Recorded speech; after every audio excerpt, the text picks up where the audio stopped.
Well, we get to announce the Jerk of the Year now. That's what we do every year at the end of the year. And boy, there's a lot of people in this category and a lot to choose from. We had to boil it down to 5 people as we usually do. The 4 runner-ups and the winner.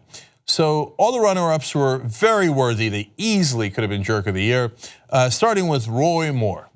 Now, do I have to explain why he was a candidate for Jerk of the Year? Okay, fine.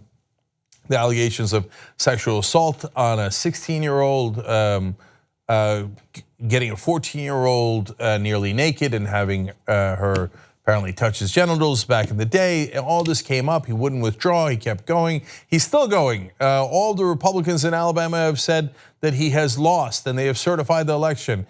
And he thinks that it is a Muslim/Marxist takeover of Alabama. I mean, the guy is an absolute lunatic, but even if it wasn't for the allegations of him being a child predator, you still had him saying that George Soros was going to hell because he's not in the right faith, and that he apparently had some sort of political/sexual conspiracy. The guy's a full-blown lunatic, doesn't believe in the 13th, 14th, and 15th Amendments that set the slaves free. Couldn't get any worse. But nonetheless, he was beaten by another guy who eventually won the Jerk of the Year. So let's keep going. The next runner-up is equally worthy of the title. Harvey Weinstein thought long and hard about making him the Jerk of the Year. It has led to the Me Too movement, which has liberated a lot of people, not exclusively because of that, but unfortunately, some of the worst allegations of any of the people involved in sexual harassment and sexual assault cases, ranging all the way up to literally barging into women's hotel rooms, apartments, and houses and just raping them.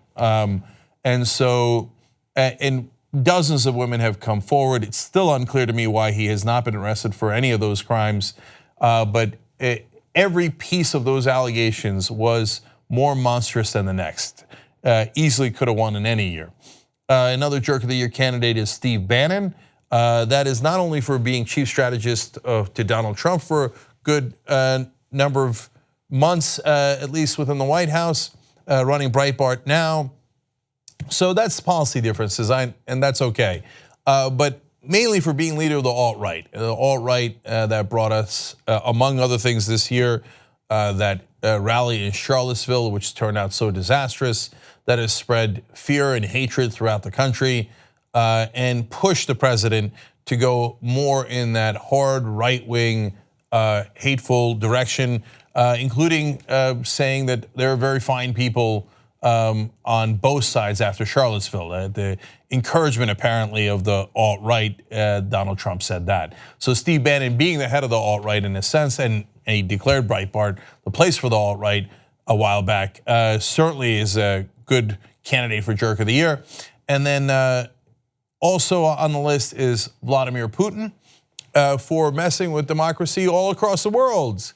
Not only are there credible allegations of collusion in the US elections and seems to be giving orders to Donald Trump, and Donald Trump doesn't listen to anyone but Putin. Can't wait to see how that turns out, and maybe Putin can win next year for Jerk of the Year, depending on the information that we have. But much more importantly, in terms of his immediate effect, is the ruining of Russian democracy. So he has, let's put it this way, political opponents have magically wound up dead or very clearly put in prison, where the European Court of Human Rights says they have no business in prison. You have put them in prison because they dared to oppose you politically. Reporters that wanted to report on things magically wind up dead.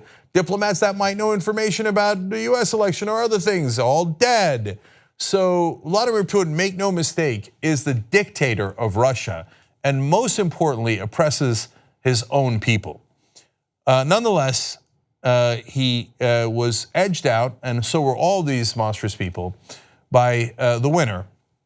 Not only among the very few things he has actually won, it is Donald Trump. So look, he's the Michael Jordan of jerks. There's an argument to be made for him winning almost every year, certainly when he's been involved in politics. But I don't want to have all the attention around Rory Moore and Harvey Weinstein, et cetera, and very, very justified, have us lose track of all the things that Donald Trump has done. Because, preying on women, check. Donald Trump has already done that. That's what got Harvey Weinstein and Rory Moore on the list in a lot of ways. Drumming up racial hatreds that Rory Moore did, check. Donald Trump's got that as well. And you go down the list, working with Vladimir Putin, check. Working with Steve Bannon, check, check, check. So he is the sum of all jerks. I'll go through a quick list, but you can have dozens and dozens of things on this list. He said that the rich would not get any of the tax cuts. 83% of the tax cuts went to the top 1%. He was lying all along and then laughed about it afterwards at Mar-a-Lago, declaring to his rich friends, "You all just got richer." A scam or artist of the utmost degree. He reinstituted the swamp in Washington, filled his cabinet with cronies, corrupt old friends of his, Goldman Sachs appointees, the financial industry, all the things he said he wouldn't do, he did exactly all of it. And then a healthcare bill so monstrous that it was going to cause 33 million Americans to lose their health insurance. As it stands in the tax cut, they squeezed in killing off the mandate, which might put 13 million Americans with no healthcare insurance anyway, and he brags about it. Then you had the Muslim ban, you had the attacks online against everyone, including constantly accusing women of bleeding from different body parts. This year, he did it to Mika Brzezinski about her so-called facelift, which wasn't a facelift, but it doesn't matter, it goes on. Just go on any given day and look at his Twitter account and see the different people that he's bullying. I mean, he is the definition of a jerk. And then you got calling Puerto Ricans basically lazy after they were hit with a hurricane, instead of trying to support them, saying, oh yeah, they're not working hard to help themselves. And then on top of that, you've got the defense of the neo-Nazis and alt-right at the Charlottesville rally, where he said there was, quote, some very fine people on both sides. I don't know a lot of very fine neo-Nazis, but apparently Donald Trump does. That is one of the many things he did, maybe hundreds of things he did this year that amply makes him Jerk of the Year and one of the biggest we've ever had. If you become a member of the Young Turks, you'll be saying, I'm like a smart person. So do it right now, tytnetwork.com/join. Get the whole Young Turks show every day.